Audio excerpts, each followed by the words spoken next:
ఈ సమయంలో మరి ఆరాధన కొరకై చిన్న మాట. అందరూ పలకండి. అందరూ పలకండి.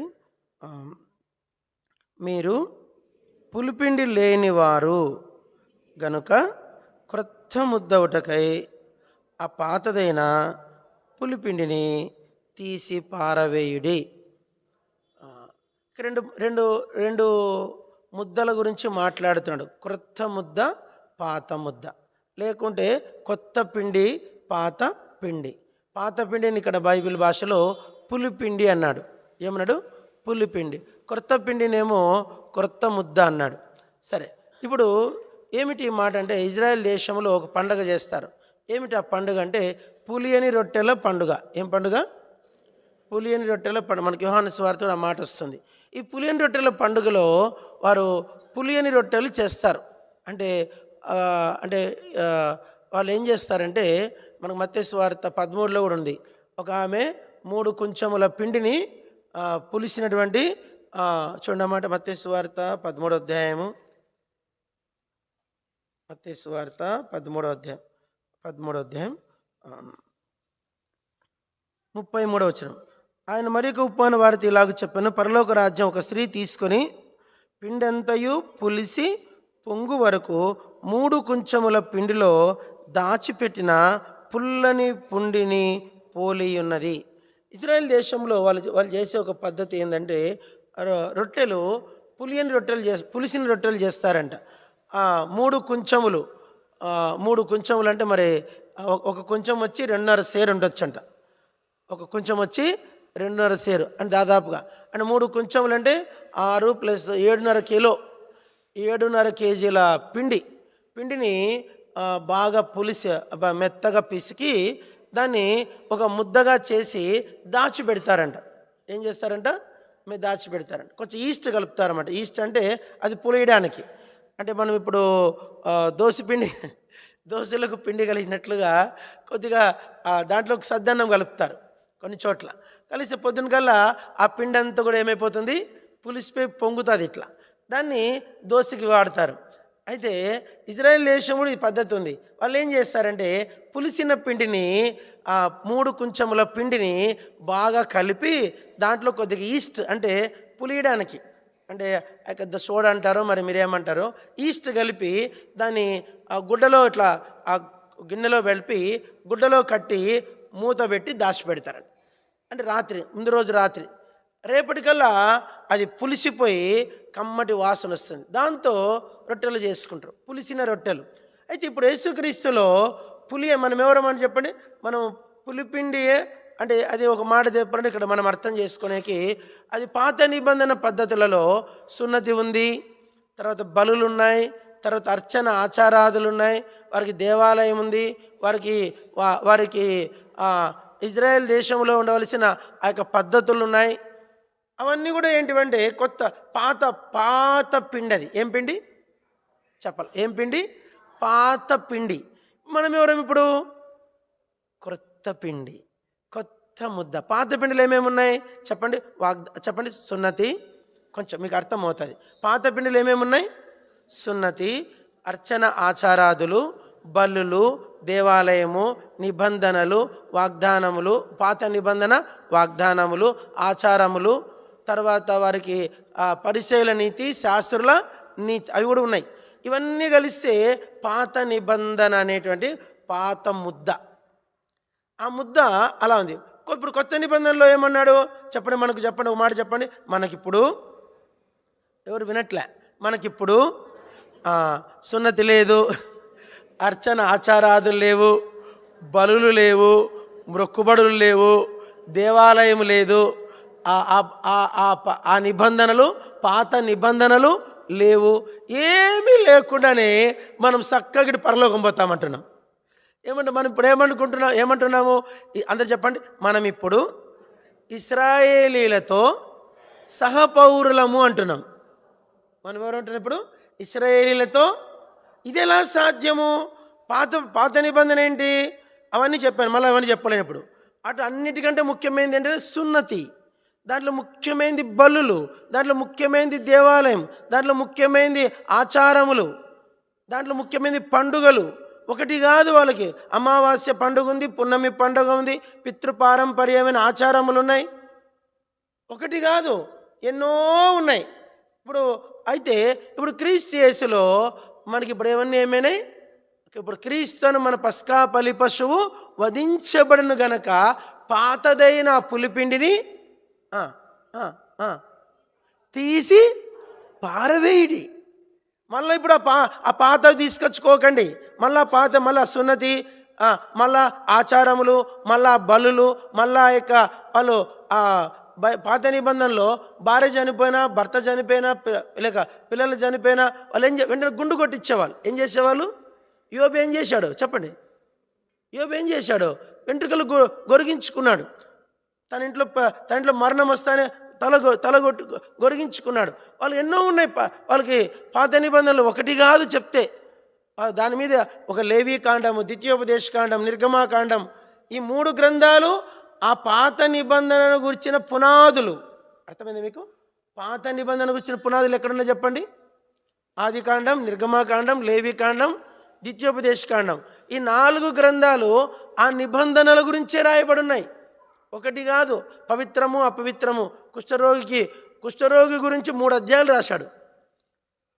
ఒక కుష్ఠరోగం గురించే 3 అధ్యాయాలు. ఆ కుష్ఠరోగం అంటే ఎలా ఉంటుంది, దానికి నివృత్తి ఏంటి, అది హీల్ అయిందని చెప్పడానికి దానికి ఆధారం ఏంటి? ఒకటి కాదు. ఇవన్నీ ఇప్పుడు కొత్త నిబంధనలు ఏంది? మీరు నమ్ముతారు లేదో, కుష్ఠరోగుల మధ్యకి వెళ్ళి సేవ కూడా స్టెయిన్స్ గ్రామ్ ఎక్కడ చేశాడు? లెపర్స్ మధ్య సేవ చేశాడు. లెపర్స్ మధ్య సేవ చేసి ఆడే మందిరాలు కట్టి, అక్కడే బల్ల ఇరిచి, అక్కడే సువార్త చెప్పి, వాళ్ళకు రక్షణ వాక్యం చెప్పి, వాళ్ళకు బాప్తిజాలు ఇచ్చి, వారిని ప్రభు కోసమే సిద్ధపరచడం. ఇప్పుడు పాత నిబంధన ప్రకారము ఇప్పుడు ఒక అన్యుడైన అన్యుడైన వ్యక్తికి, ఒక కుష్ఠరోగికి, వానికి సున్నతి లేనివానికి, బలులు లేనివానికి, వాడికి పరలోకం అనే క్వశ్చనే లేదు. అయితే ఇప్పుడు కొత్త నిబంధనలో ఏమున్నాడు? పాత నిబంధనలు పాత ముద్దది. కొత్త ముద్దలు ఏంటివి? ఇవేమీ లేకుండానే ఈరోజు మనం ఏమంటున్నాము? పరిశుద్ధులము అంటే. ఏమంటాడు? కొరింథీలో ఉన్న పరిశుద్ధులకు చదవండి అన్నమాట. 1 కొరింథీ 1వ అధ్యాయం, 1 కొరింథీ 1వ అధ్యాయం, 1వ అధ్యాయము 1వ వచనం. 1వ వచనమా? ఒక నిమిషం. 2వ వచనం మధ్యలో ఉంటుంది. క్రీస్తు యేసునందు పరిశుద్ధపరచబడిన వారే పరిశుద్ధులుగా ఉండుటకు పిలువబడిన వారికి. చాలు. వీళ్ళకి 2 విషయాలు పలకండి. పరిశుద్ధపరచబడిన వారై పరిశుద్ధులుగా ఉండుటకు పిలువబడిన వారు. 2 విషయాలు ఇక్కడ. పరిశుద్ధపరచబడ్డారు. ఎప్పటిదాకా పరిశుద్ధులుగా ఉండాలా? పరిశుద్ధపరచబడ్డాం. ఓకే. అయితే మళ్ళీ ఎక్కడి దాకా పరిశుద్ధులుగా ఉండాలంట? ప్రభు వచ్చు వరకు పరిశుద్ధులుగా ఉండాలి. ఎంత పెద్ద మాట ఇది!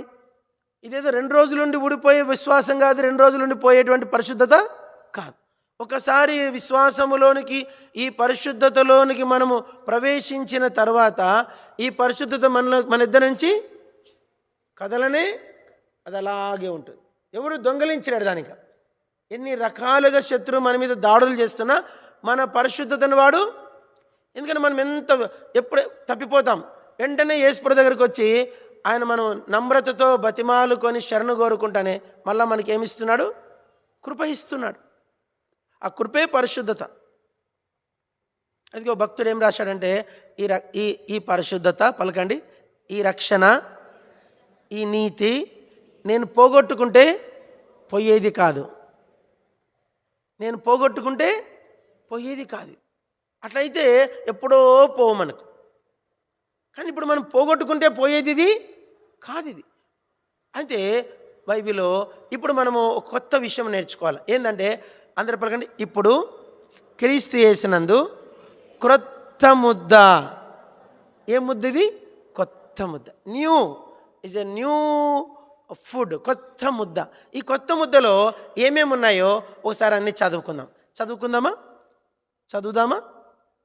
జస్ట్ అందరూ మొట్టమొదటిగా యోహాను సువార్త 3వ అధ్యాయం చదవండి.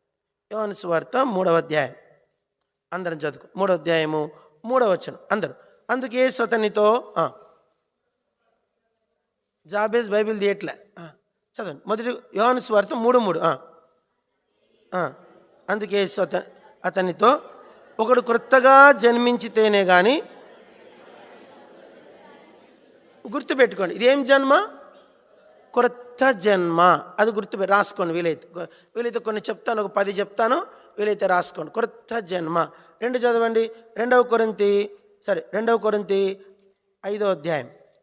2 కొరింథీ 5వ అధ్యాయం చదవండి. 17వ వచనం. కాగా ఎవడైనను క్రీస్తు యేసునందునెడల వాడు నూతన సృష్టి ఆయను. నూతన సృష్టి, పాతవి గతించను, ఇదిగో క్రొత్తవాయను. క్రొత్త సృష్టి చెప్పండి. క్రొత్త సృష్టి, క్రొత్తవాయను, నూతన సృష్టి. ఏమంటాడు ఇక్కడ? నూతనమన్నా కొత్తదన్నా ఒకటి. 2 చదువుకుందాం. 2 అయినాయా? 3 చదవండి. కీర్తనలు 40వ కీర్తన. 40వ కీర్తన తీశారా? 3వ వచనం. తనకు స్తోత్ర రూపమగు కొత్త గీతము మన దేవుడు నా నోట. ఏం గీతము? కొత్త గీతము. 3 అయినాయి. 3 నూతన సృష్టి, కొత్త ముద్ద, క్రొత్త జన్మ, క్రొత్త సృష్టి, క్రొత్త గీతం. 4 అయినాయి. 5 చదవండి. 5 చదవండి. యెహెజ్కేలు గ్రంథం 36, 26. ఇక్కడ 2 వస్తాయి. 36, 20. ఒక్క నిమిషం. యెహెజ్కేలు గ్రంథం 36, 26. ఒక్క నిమిషం. దొరికిందా? యెహెజ్కేలు గ్రంథం 36, 26. అందరు చదువుకుందాం. 26. నూతన హృదయము మీకు ఇచ్చేదను, నూతన స్వభావం మీకు కలగజేసేదను, రాతి గుండె మీలోని తీసివేసి మాంస గుండెని మీకు ఇచ్చేదను, నా ఆత్మను మీ యందుంచి నా కట్టలు అనుసరించే వారిని గాను, నా విధులను గైకొని వారిని గాను మిమ్మల్ని చేసి. ఇక 2 విషయాలు అందరు చెప్పండి. నూతన హృదయము, నూతన స్వభావం. ఎన్నొచ్చినాయి ఇప్పుడు? నూతన హృదయము, నూతన స్వభావం. ఇప్పుడు చదువుకుందాం. ఇప్పుడు ఎన్నైనాయి? ప్రకటన గ్రంథము 2వ అధ్యాయం. ప్రకటన గ్రంథము 2వ అధ్యాయం అందరు చదువుకుందాం. 17వ వచనం మధ్యలో నుంచి. లేదా అంత సంఘములతో ఆత్మ చెప్పుచున్న మాట చెవిగలవాడు వినుగాక. జయించువానికి మరుగైన మన్నాను భుజింపనెత్తును, మరి అతను తెల్లని రాతినెత్తున, రాతి మీద చెక్కబడిన ఒక కొత్త పేరు ఉండును. అది పొందిన వానికి కానీ మరి అది ఎవరికి తెలియదు. తర్వాత చదవండి. ప్రకటన గ్రంథం 3వ అధ్యాయము 12వ వచనం. జయించువానిని నా దేవుని ఆలయంలో 3:12 ఒక స్తంభముగా చేసి అందులో వాడు ఇక మీద ఎన్నటికి వెలుపలికి పోడు. మరియు నా దేవుని పేరును పరలోకములో నా దేవుని దిగివచ్చుచున్న నూతనమైన యెరూషలేమును, నా దేవుని పట్టణపు పేరును, నా కొత్త పేరును వాని మీద వ్రాసేదను. అక్కడే కొత్త పేరు. కొత్త పేరులో మళ్ళీ ఇంకో కొత్త ఏమిటిది? నా కొత్త పేరు. ఏం పేరు అంటే ఇది? నా కొత్త పేరు. తర్వాత ఇంకో పేరు నూతన యెరూషలేమును, నా దేవుని పట్టణపు పేరు. ఏంటిది? ఏం పేరు అంటే ఇది? నూతన యెరూషలేమును, నా దేవుని పేరు, నా దేవుని పట్టణపు పేరు. సరే, తర్వాత మళ్ళీ చూద్దాం. ఇప్పటికి ఎన్నైనా? ఇప్పటికి తర్వాత చదవండి. ప్రకటన గ్రంథము 21వ అధ్యాయం 5వ వచనం. అప్పుడు సింహాసనాసీనుడైన వాడు 21:5. అప్పుడు సింహాసనాసీనుడైన వాడు ఇదిగో సమస్తమును నూతనమైనవిగా చేయుచున్నానని చెప్పాను. మరి ఈ మాటలు నమ్మకమును నిజమునైనవి గనక వ్రాయమని ఆయన నాతో చెప్పుచున్నాడు. ఇప్పుడు ఎన్ని కొత్త వచ్చా చూద్దాం. ఒకసారి చెప్పండి. క్రొత్త జన్మ, క్రొత్త సృష్టి, కొత్త గీతం, నూతన హృదయము, నూతన స్వభావము, క్రొత్త పేరు, నా దేవుని పట్టణ, నూతనమైన యెరూషలేమును, నా దేవుని పట్టణపు పేరు, నా కొత్త పేరు, తర్వాత సమస్తము నూతనం. ఇప్పుడు ఒక విశ్వాసికి కొత్త ముద్ద చెప్పామా? చెప్పలే 10. ఎన్నైనా ఇప్పటికీ 10. ఒకసారి 10 ఒకసారి చెప్పండి చూద్దాం. మీరు వినట్ల మెసేజ్ ఎక్కడో ఆలోచిస్తారు, గోర్లు గిలుకుంటున్నారు, తల గోక్కుంటున్నారు. వినండి, 10 చెప్పండి చూద్దాం. 1 2 3 స్టార్ట్. కొత్త ముద్ద, కొత్త జన్మ. అది ఆర్డర్లో రావాలా? రైట్. మొదటిది ఫస్ట్ చెప్పదు, ఫస్ట్ లాస్ట్ చెప్పదు. బైబిల్ అక్కడ ఇక్కడ ఉన్నా కూడా మనం దాన్ని ఆర్డర్లో తెచ్చుకోవాలి. ఫస్ట్ 1 కొత్త ముద్ద, కొత్త జన్మ, కొత్త సృష్టి, కొత్త గీతం, నూతన స్వభావం, నూతన హృదయం, కొత్త పేరు, నూతన యెరూషలేమును నా దేవుని పట్టణపు పేరు, నా కొత్త పేరు, సమస్తము క్రొత్తవాయను. 10. ఒక విశ్వాసి ఈ 2024 ఇది కొత్త సంవత్సరమా, న్యూ ఇయరా, ఓల్డ్ ఇయరా? ఇట్స్ ద న్యూ ఇయర్, కొత్త సంవత్సరం. హ్యాపీ న్యూ ఇయర్ అన్నారు. ఏమంటాం చెప్పండి? ముసలోళ్ళు కూడా అనుకుంటారు. ముసలో ఒక ఆమె చదివే రాదా, ఏబిసిడి కూడా తెలియదు ఆమెకు. ఆమె చెయ్యిచ్చి ఒక ముసలామె నేను చూస్తానా హ్యాపీ న్యూ ఇయర్ అంట. ఆ ముసలమ్మకు చదువు రాదు, ఆమెకు ఒక్క ముక్క కూడా రాదు, ఆమె పేరు కూడా రాదు. ఆమె అంటుంది హ్యాపీ న్యూ ఇయర్ అంటుంది. అంటే ఒక వర్డ్ వచ్చింది వాళ్ళ నోట్లోంచి, న్యూ ఇయర్. ఏమొచ్చింది? కొత్త సంవత్సరము. ఇప్పుడు మన దేవుడు మనల్ని ప్రేమించి 2024 అనే కొత్త సంవత్సరాన్ని మనకు గిఫ్ట్గా ఇచ్చినాడు. ఈ 24లో ఏమేమి ఉంటాయంటే 53 ఆదివారాలు వస్తాయి. ఎన్ని వారాలు? మీరు ఈరోజు ఆరాధనలో మీరు చెప్పాలా, యేసు ప్రభువా నీ కృపలో నీ చిత్తమైతే 50. నేను ఒక ప్రశ్న అడుగుతా, పోయిన సంవత్సరంలో ఒక్క ఆదివారం కూడా దేవుని ఇంట్లో మిస్ కాని వాళ్ళు చెయ్యెత్తండి. ఒక్క ఆదివారం కూడా మిస్ కాని వాళ్ళు. పుష్ప అంటే మిస్ అయినవా? మరి చెయ్యొద్దు, అర్థం కాలేదు. పోయిన 2023లో ఒక్క ఆదివారం కూడా మిస్ కాకుండా ఉన్న వాళ్ళు చెయ్యెత్తమన్నా.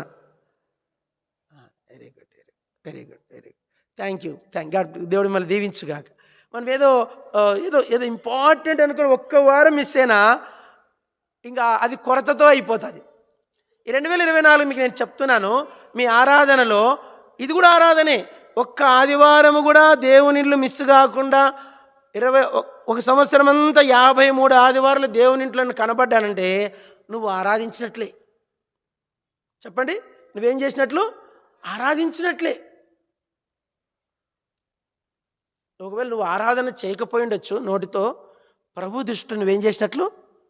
ఆరాధన చేసినట్లు, నువ్వు ఆయనకు ప్రాధాన్యత ఇచ్చినట్లే. అది ఎంత వాళ్ళ నీకు ఆదివారము వాళ్ళ సర్జరీ ఉండొచ్చు, డాక్టర్ని అడుక్కోవాలి, సార్ నేను ఆదివారం నేను సర్జరీ కుదరదు, నాకు మండే సర్జరీ చేయండి అని చెప్పుకొని ఆదివారం మందిరంకి వచ్చి మందిరంలో కూర్చొని ప్రభు బల తీసుకొని తర్వాత వెళ్ళి సర్జరీ చేయించుకోవాలని నాకు తెలుసు. కాబట్టి నా అంశం ఏంటంటే ఈ 2024 నీకు దేవుడు ప్రేమించి ఇది పాత సంవత్సరం కాదు, ఇది కొత్త సంవత్సరం. నేను అంటాను, ఇప్పుడు మీరు చాలా బ్లెస్డ్ పీపుల్. ఎందుకంటే మా బిడ్డ మన పిల్లలు ఈరోజు మన పిల్లలందరితో మొదటి ఆదివారం ఏమని వచ్చాము? ఎందుకంటే 1వ తారీఖు సోమవారం వచ్చింది, మనకు ఏమొచ్చింది? అదే ఆదివారం వచ్చింటే కనుక మనకి ఇది 2వ ఆదివారం అయ్యేది. సో 1వ తారీఖు ఏమొచ్చింది? సోమవారం. కాబట్టి ఈ సంవత్సరానికి ఈరోజు ఏం రోజు? మొదటి ఆదివారం. మీరు ఆరాధనలో వీలైతే ప్రభుని స్తుతించాలి. ప్రభు ఈ సంవత్సరం అంతా కూడా నాకు నీ మందిరంలో గడిపే కృపను నాకు నిశ్చయంగా నువ్వు నాకు అనుగ్రహిస్తావని నేను నిన్ను స్తుతిస్తున్నానని చెప్పాలి. చెప్పండి, ఇమ్మని అడగొద్దు, అడిగితే ఆ ప్రార్థన అవుతుంది. ఈ సంవత్సరం అంతా కూడా నువ్వు నాకు ఆదివారం నీ ఇంట్లో నన్ను కనబడినట్లుగా నాకు నువ్వు కృప ఇస్తావని, ఏం చెప్పు? కృప ఇస్తావని నేను నిన్ను స్తుతిస్తున్నానని చెప్తే నువ్వు ఆరాధన చేసినట్లే. అదొకటి. సరే, ఇప్పుడు ఒకప్పుడు మనం ఎలాంటి వారము? పాత ముద్ద. ఏం చెప్పు? పాత ముద్దలు ఏమేమి ఉన్నాయి? వాళ్ళకి సున్నతి ఉంది, బలులు ఉన్నాయి, ఆచారములు ఉన్నాయి, మందిరం ఉంది, నిబంధనలు ఉన్నాయి, ఎన్నో ఉన్నాయి. అన్నీ ఉన్న ప్రవక్తలు ఉన్నారు, ప్రవచనాలు ఉన్నాయి. చెప్పండి, ఏమున్నాయి?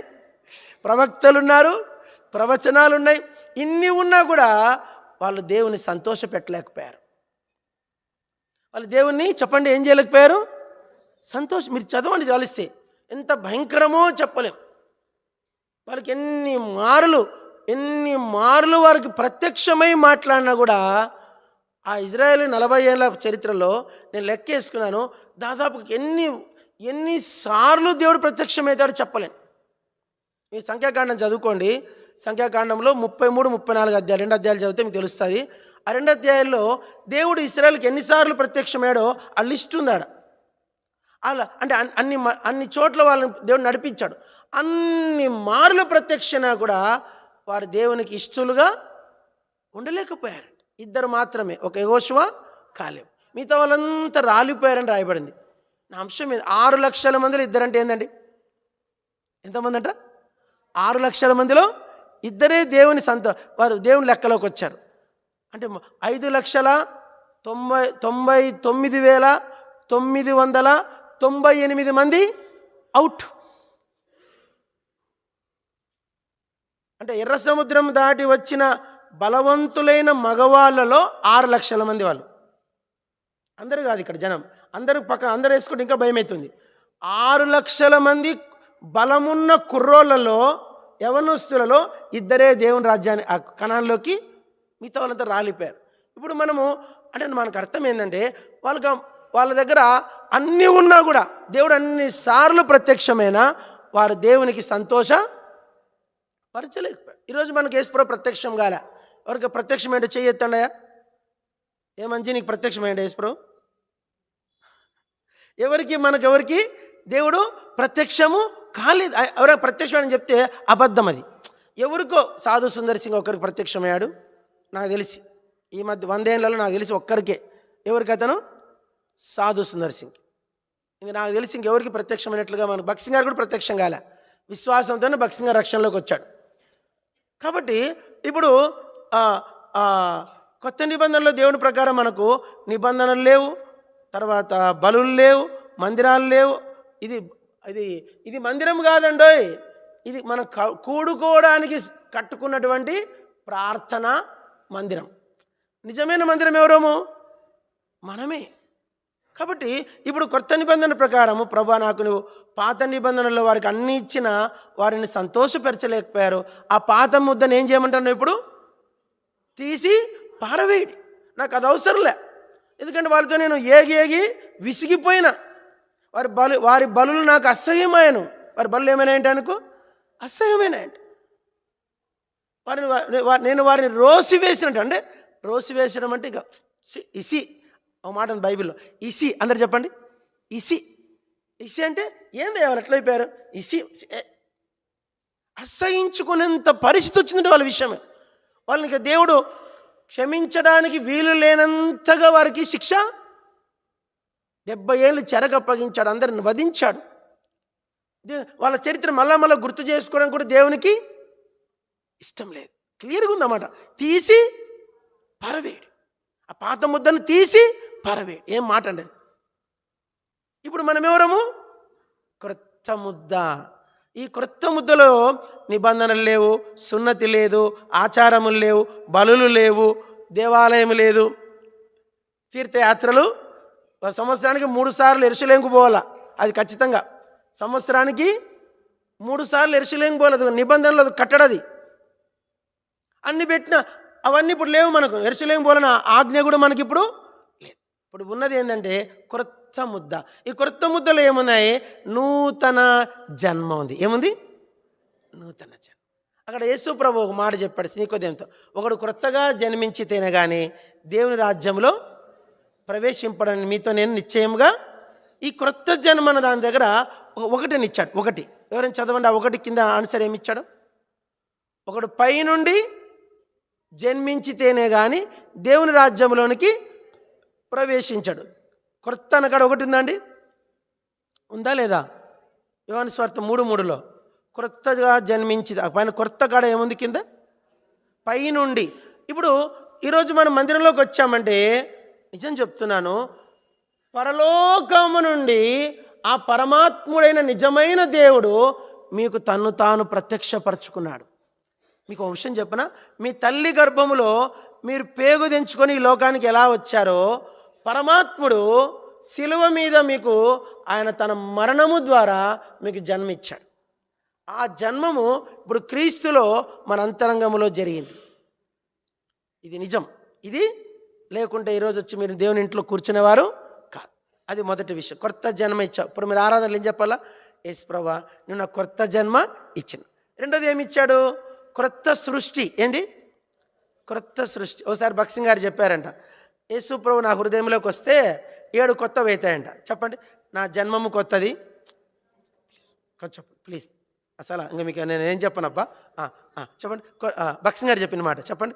కొత్త జన్మము, కొత్త జీవితము, కొత్త మాటలు, క్రొత్త నూతన మరణము, నూతన పునరుత్థానము, నూతన ఆరోహణము, నూతన రాకడ. ఇప్పుడు యేసుక్రీస్తులో నేను ఇప్పుడు కొత్తగా జన్మించాను. నా జీవితం ఏమైంది? క్రొత్తది అయిపోయింది. నా మాటలు ఏమైనాయి? కొత్త. ఇప్పుడు నేను మరణిస్తే అందరి మరణం వేరు.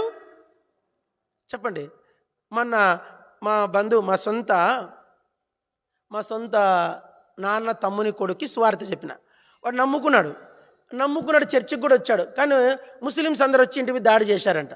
దాడి చేసి వాళ్ళ భార్యాభర్తలను బెదిరించారంట. వాళ్ళకి 2 పిల్లలు ఉన్నారు. బెదిరించి మీరు చచ్చిపోతే మీకు మా ముస్లిం సమాధుల్లో మీకు స్థలం ఏమని డిక్లేర్ చేసిపోయారంట. తాడిపత్రిలో ఉంటాడు అలా. నువ్వు చచ్చిపోతే మా ముస్లిం సమాధుల్లో నీకేమియము స్థలం ఏమంటే మనం ఆయన ఫోన్ చేసినాడు. నన్ను నడిపోడా అంటాడు. నడిపోడా నువ్వు చచ్చిపోతే మరి నాకు ముస్లిమ్స్ కబ్రస్థాన్లో స్థలం మీరంట, మరి నా పరిస్థితి ఏందిరా అంటాడు. నా భార్య నేను చచ్చిపోతే నన్ను బయట వేసినాక మరి నా పరిస్థితి ఏంటి అన్నాడు. నేను అన్నాను నీకేం బాధ ఉండదన్నా, నేను బస్సు వేసుకొని వస్తా, నేను మా క్రైస్తవ సమాజ్ చేస్తా అంటే అట్లనా, అట్లయితే పోతాలే అంటాడు. మనం చచ్చిపోతే బయట వేస్తే నన్ను కుళ్ళిపోతా కదా, నాకు దిక్కెవరు అంటే అప్పుడు నేను చెప్పి నువ్వు చచ్చిపోతా, నీ భార్యకి నాకు ఫోన్ నెంబర్ ఇచ్చేయి, నాకు ఫోన్ చేయమని చెప్పు, నేను కారు వేసుకొని సరే బస్సు వేసుకొని సరే వచ్చి నేను పెట్టకొని నీకు సమాధి చేస్తానా. అట్లనా, అట్లయితే నమ్ముకుంటానంటాడు. ఇప్పుడు మనిషి చచ్చిపోయిన తర్వాత ఈ బొంద గురించి ఆలోచిస్తారు కానీ చచ్చిపోయిన తర్వాత నరకం దగ్గర గురించి ఆలోచించేవాళ్ళు లేరు. ఇప్పుడు యేసుక్రీస్తులో నా మరణం ఏమిటంటే నాకు నిత్య జీవం. నేను మరణించిన మరుక్షణమే నేను పరలోకములో ప్రవేశిస్తా అని భక్సింగ్ గారు చెప్పినాడు. తర్వాత ఏంటి? ప్రభు మరలా వచ్చినప్పుడు ఆయన దూతగణములతో నేను మరలా భూమి మీదికి 7 ఏళ్ల శ్రమల కాలం అయిన తర్వాత 1000 ఏళ్ల పరిపాలన మరలా భూమి మీదకి వస్తా. నా పునరుత్థానం ఉంది. నా తిరిగి మరలా నేను భూలోకానికి మరలా 1000 ఏళ్ల పరిపాలన కొరకై భూమి మీదకి మరలా వస్తా. మరలా వచ్చి మరలా భూమి మీద 1000 ఏళ్ళుండి శాశ్వతంగా మరలా పరలోకానికి వెళ్ళిపోతాం. కాబట్టి ఇప్పుడు క్రీస్తు యేసులో నా జన్మము, నా జీవితము, నా మాటలు, నా మరణము, నా పునరుత్థానం, నా యొక్క రాకడ, నా ఆరోహణం 7 అన్ని కొత్తవి చేసేసాడు అని చెప్పి ఇప్పుడు నేను ఎవరంటే నూతన సృష్టి. ఎవరు నేను? నూతన సృష్టి. 2. 3వది నూతన గీతం. ఏం గీతం? కొత్త సండే క్లాసులో పాడదు. కొత్త గీతముతో ఉల్లాము పొంగ కేసుని ఐతింతును మళ్ళా తైలము పోలి. మంచి పాట ఉంది, మళ్ళీ ఇప్పుడు పాటిస్తాలేండి. కాబట్టి ఆ పాట సూపర్ ఉంటుంది. అది ఇప్పుడు పాడితే కూడా అది ఎన్నిసార్లు వాడినా కొత్తగానే ఉంటుంది ఆ పాట. కొత్త గీతం. యేసుక్రీస్తు ఓ పాట పాడదామా? ఎవరు పాడని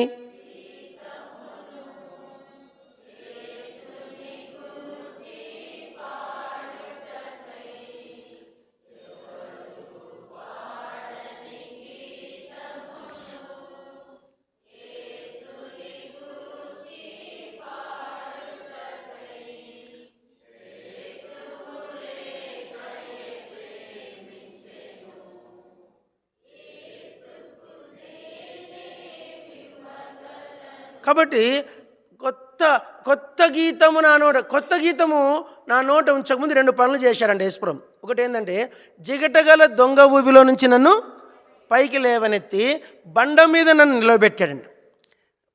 ఒకటి అక్కడ జిగటగల దొంగ ఊబి, నాశనకరమైన గుంట. చెప్పండి. నిజంగా ఎంతమంది పడిపోయారో గుంటలో. ఇప్పుడు ఈరోజు చంద్రబాబు నాయుడు ఒక ఒక కొత్త విషయం చెప్పాడు. ఆంధ్ర వాళ్ళకి స్పెషల్ గిఫ్ట్ ప్యాక్ అంట. ఏం గిఫ్ట్ ప్యాక్ అంటే ఆల్కహాల్ మీద సగానికి సగం రేటు తగ్గిస్తాడంట. అది ఆయన ఇచ్చే గిఫ్ట్. ఏం గిఫ్ట్ అంటే ఆల్కహాల్ మీద ఆంధ్రాలో నేను గెలిస్తే ఆల్కహాల్ మీద సగం రేట్లు తగ్గిస్తా, మంచి క్వాలిటీ మీకు క్వాలిటీ ఆల్కహాల్ ఇస్తా అని చెప్తాను ప్రజలు. ఆయన దగ్గర ఇవ్వడానికి ఏ వరాలు లేక ఏం వరం ఇస్తానంటాడు? Alcohol rate తగ్గిస్తా. చూడండి, వాళ్ళు నేలే వాళ్ళ దగ్గర సత్యం లేదు, పాలించబడే ప్రజల దగ్గర కూడా సత్యం లేదు. వాళ్ళ దగ్గర చేయడానికి వాళ్ళకంటూ ఏదీ లేదు. ఈ లోకం అనేది ఒక నాశనకరమైన గుంట. అది వాళ్ళు ఎవరైనా సరే. కాబట్టి ఈ నాశనకరమైన గుంట నుంచి, జిగటగల దొంగ ఊపి నుండి ప్రభు మనల్ని లేవనెత్తి బండ మీద నిలిపాడు. మళ్ళీ ఇదేదో కొంతకాలం ఉండి టెంపరీ సాల్వేషన్ కాదు. ఇది నా రక్షణ నిత్యము ఉండును. కొత్త గీతం యొక్క గొప్పతనం ఇది. ఇప్పుడు చెప్పడానికి సమయం సరిపోట్టి కొత్త గీతమే ఎంతో డెప్త్ ఉంది. సరే, తర్వాత ఏమిటి? నూతన స్వభావం. చెప్పండి, మీరు సరిగా వినట్లా. ఏం స్వభావము? పాత స్వభావం ఏంటి? నోరు తెరిస్తే మీరు కడప జిల్లాలో మైదుకూరు అన్న ఊరుంది. ఏ ఊరు? మైదుకూరు. చూశారు ఎప్పుడు మైదుకూరు? కడప జిల్లాలో మైదుకూరు అన్న ఊరు స్పెషల్ ఊరు. అది బూతులు వాళ్ళకి రాకుంటే పొద్దుపోదంట. వాళ్ళకి పొద్దునుంచి రాత్రిలోపు కనీసం 1000 బూతులు మాట్లాడుకోవాలి. ఆ బూతులు చెప్పకూడదు, మీరు వినకూడదు. మా మేనమామ సొంత మా అమ్మ మా నాయన చెల్లి భర్త మైదుకూరు. ఆయన ఇంటికి వచ్చాడంటే చెవులు మూసుకునేది మేము. ఆ బూతులు భార్యనదే తిడతాడు, పిల్లలనదే తిడతాడు, కోడలనదే తిడతాడు, అందరినీ తిడతాడు ఆయన. అవి బూతులు కాదు, మీకు మాట్లాడకూడదు. అవి బాత్నాయి కర్ణాయి, అంత పచ్చి బూతులు. వాళ్ళకి బూతులు లేకుంటే వాళ్ళకి నిద్ర పట్టదు. యేసు ప్రభు మనకి ఏం చేశాడంటే, ఆ మైదుకూరులో ఈరోజు ఎబ్రోన్ సంఘాలు 4 అయినాయి. ఎన్నైనాయి? 4 మందిరాలు ఉన్నాయి, అన్నీ నిండిపోతున్నాయి. దేవుడు అక్కడి నుంచి కూడా తన సంఘాన్ని, తన ప్రజల్ని రక్షించుకొని నిత్య జీవంలోకి తీసుకొస్తున్నాడు. మన స్వభావాన్ని మార్చే ఈరోజు ఒక్క బూతు రాదు మనకు. చెప్పండి, పొరపాటున ఏదైనా ఎవరైనా బూతు మాట్లాడితే కూడా ఇది బూతు మాట కదా అనే గ్రహింపు మనకు చెప్పండి దేవుడు ఇచ్చినాడు. ఇప్పుడు యేసుక్రీస్తులో సంఘములోకి వచ్చిన తర్వాత ఎబ్రోన్లో భక్సింగ్ గారు చెప్పేవారంట, మన వరుసలు చెప్పుకోవద్దంట. ఇక్కడ చెప్పండి, మన వరుసలతో ఇక్కడ మందిరాలలో చెప్పండి మాట్లాడకూడదంట. సొంత బావే ఉంటాడు, మందిరంకి వస్తాడు, బావాని పిలవద్దంట మందిరంలో, బ్రదర్ అనే పిలవాలి. ఇక్కడ మామాని పిలవద్దంట మందిరాల్లో, బ్రదర్ అనే పిలవాల. ఇది నిజం. క్రీస్తు యేసులోనికి వచ్చిన తర్వాత మనకు ఈ దేవుని క్రైస్తవ జీవితంలో ఈ వరుసలతో మనకు పని లేదు. అవి ఒక విధమైన వేరే విషయాల గురించి వేరే విషయపు ఆలోచనలు వస్తాయి. వద్దవి, ఆ మాటలే వద్దు. ఒక్క మాట కూడా, ఒకసారి నేను మంచి మెసేజ్ చెప్పిన, ఒక్క మాట నోరు జారిన, ఒకటే చిన్న మాట, నేను ఆ మెసేజ్ డిలీట్ చేయించేసి వద్దు, నేను ఆ మెసేజ్ డిలీట్ చేశాను. ఒక్క మాట జారినందుకు నేను పశ్చాత్తాపడ్డాను. చిన్న మాట, లోకం మాట, అది చెడ్డ మాట కాదు కానీ లోకం మాట. కాబట్టి క్రీస్తు యేసులో నూతన స్వభావము, నూతన హృదయం. హృదయం ఎలాంటిదంటే, ఇప్పుడు నేను ఉదయకాలము దైవసేవకుని సాక్ష్యం విన్నాను. ఆ సాక్ష్యములో ఆయన మనస్సులో దూషించిన దానికి కూడా సంఘములో క్షమాపణ చెప్పేవాడంట. సోదరుడా, నేను నా మనస్సులో నేను నీ విషయమే ఆయాసపడ్డాను, సారీ అని చెప్పేవాడంట. మనం ఏంటంటే, మనం పబ్లిక్గా చేసిన నేరానికి కూడా మనము క్షమాపణ చెప్పం. కానీ బల్ల దగ్గరకు వచ్చాము, బల్ల ముట్టుకోవడానికి ముందు నిన్ను సిద్ధపరిచేదే ఆరాధన.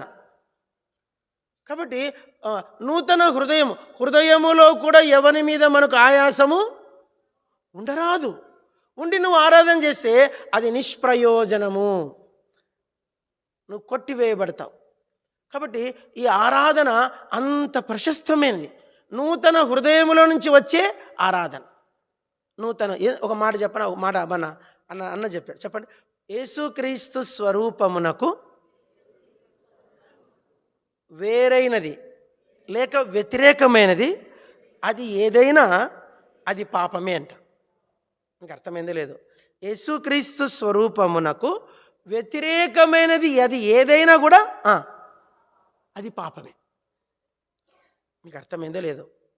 అర్థమైందమ్మా? యేసు ప్రభు స్వభావానికి, యేసు ప్రభు పోలికకు, యేసు ప్రభు స్వరూపానికి, యేసు ప్రభు గుణలక్షణానికి వ్యతిరేకమైనది ఏదైనా సరే అదేమిటి? పాపం. మీకు అర్థమైందో లేదో మరి?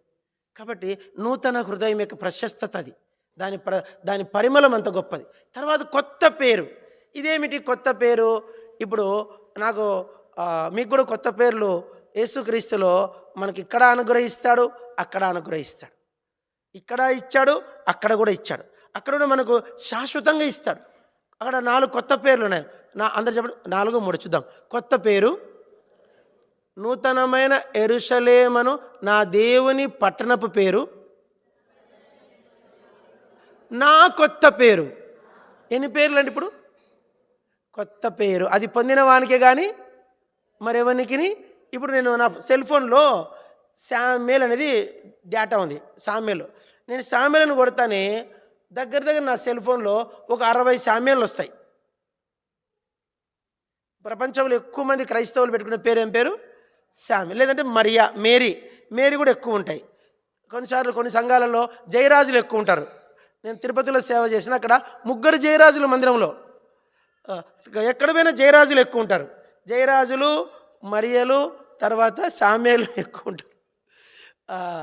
ఇప్పుడు మన మందిరంలోనే ఇంతమంది శామ్యూలు ఉంటే పరలోకంలో ఎంతమంది శామ్యూలు ఉంటారో ఈ కన్ఫ్యూజన్ ఉండకుండా దేవుడు ఏం చేస్తాడంటే, ఈ శామ్యూలు అందరూ పరలోకం వెళ్ళిన తర్వాత పరలోకంలో ఈ భూలోకంలో మీ శామ్యూల్ అనే పేరు మర్చిపోయేట్టు చేస్తాడంట. పరలోకంలో శామ్యూల్ అనే పేరు ఇంకా మీకు నీ భూలోకం. అవును బ్రదర్, నీ పేరు భూలోకంలో ఏముండేదంటే, ఏమో నాకు గుర్తులేదు. అక్కడ నీ పేరు కూడా గుర్తుండదు. అక్కడ మరి ఏం పేరు ఇస్తాడంటే, అది నీ భూలోకంలో నీవు జీవించిన జీవితం యొక్క క్వాలిటీని బట్టి. చెప్పండి, నీవు జీవించిన జీవితం యొక్క క్వాలిటీని బట్టి నీకు కొత్త పేరు ఇస్తాడంట. పేర్లు మనకి ఇప్పుడు భూలోకంలో మనకు అంటే ఒక పేరు పెట్టుకోవడానికి మనకు దొరకట్ల పేర్లు, సరైన పేర్లు. అక్కడ ఇంతమందికి పరలోకములో ప్రవేశించే ప్రతి పరిశుద్ధునికి కొత్త పేరు ఉంటుంది. అదే పరలోకమే గొప్పతనం. తర్వాత నూతనమైన యెరూషలేమును దేవుని పట్టణపు పేరు వాడి మీద రాస్తాడంట. ఇప్పుడు మీరు ఒక ఐపీఎస్, కానిస్టేబుల్, ఒక గవర్నమెంట్ డిపార్ట్మెంట్ వాళ్ళకి ట్యాగ్ ఉంటుంది. ఆ ట్యాగ్ ఏముంటుంది? వాళ్ళ పేరు, వాళ్ళ ఐడి, వాళ్ళ నంబరు, ట్యాగ్. కంపల్సరీ ట్యాగ్ లేకుండా లోపలికి పోయట్లేదు ఇప్పుడు కంపెనీస్కి. ఆ ట్యాగ్ అట్లా పరలోకంలో ప్రతి ఒక్కరికి ట్యాగ్ ఉంటుంది. ఆ ట్యాగ్ మీద ఆ పట్టణ పేరు ఉంటుందంట. మూడవదిగా ఆయన కొత్త పేరంట. చెప్పండి, ఇది ఇంకా ఎవరికి బయలు పరచబడలేదు. ఆ పేరు కూడా ఇస్తాడు. చివరిగా ఇవన్నీతో పాటు సమస్తము కొత్తవి చేస్తాడంట. ఇదేమిటో అది మన జ్ఞానమునకు అందని విషయం. కాబట్టి ఇప్పుడు క్రీస్తు యేసులో ఆరాధన ముగిస్తూ సమయం వర్తమానం అయిపోయింది. ఈ 10 విషయాలలో వాళ్ళ 10 చెప్పగలిగితే ఇంకా సంతోషం, 1, 2 చెప్పినా సంతోషం. ఆరాధనలు మీరు ఒకటి ఎట్లా చెప్పాలంటే, ప్రభా నేను కూడా ఒకప్పుడు పాత ముద్దనే. ఏంటి పాత ముద్ద? అన్నీ నువ్వు నాకు ఇచ్చినా కూడా నేను నిన్ను సంతోషపరచలేకపోయాను. నన్ను చూసి నువ్వు నా బ్రతుకును బట్టి నువ్వు అసహించుకున్నావు. చెప్పండి, నా బ్రతుకును బట్టి నువ్వేం చేస్తున్నావు? నీ దృష్టి ఎదుట అసహ్యంగా నేను ప్రవర్తించితే, రోసివేసినావు, ఇసి అన్నావు నన్ను. అలాంటి బ్రతుకుని నా జీవితాన్ని నువ్వు దర్శించి ఈరోజు నన్ను ఏం చేసినావంటే క్రీస్తు యేసులో కొత్త ముద్ద చేసినావు. కొత్త ముద్దగా చేసి క్రొత్త జన్మ ఇచ్చావు. నా క్రొత్త జన్మ ఇవ్వడానికి నువ్వు బలి అయిపోయినావు. నన్ను దర్శించి నన్ను రక్షించినావు. నా జీవితాన్ని, నా క్రొత్త గీతం నా నోట ఉంచావు. నూతన స్వభావం ఇచ్చావు, నూతన హృదయం ఇచ్చావు, నూతనమైన సమస్తము నూతన సృష్టిగా చేశావు. సమస్తము నూతనమైనగా చేస్తావు. కొత్త పేరు, నా దేవుని కొత్త పేరు, పట్టణపు పేరు నా మీద రాయబోతున్నాం అని ఒక మాట చెప్పగలిగితే, ఈ సంవత్సరం కొత్త సంవత్సరం నాకు మీ ఆరాధన ఈ మాట కూడా రావాలా. నాకేమిచ్చావు? ఇదొక్కరోజు చెప్పగలుగుతా, నెక్స్ట్ వీక్ చెప్పలేము. ఇంకా ఇదొక్క సండే చెప్పగలుగుతా. ఏమని? కొత్త సంవత్సరం నాకు ఇచ్చి నూతన ప్రభుదినము ఇచ్చినావు. ఇందుకే నీకు నేను కృతజ్ఞతలు, వందనాలు. అవి నిజంగా ఉంటే ఆరాధించాలి. అప్పుడు ప్రభు మిమ్మల్ని బట్టి ఆయన ఆనందపడతాడు. ఈ కొద్ది మాటలు ప్రభు దీవించుగాక.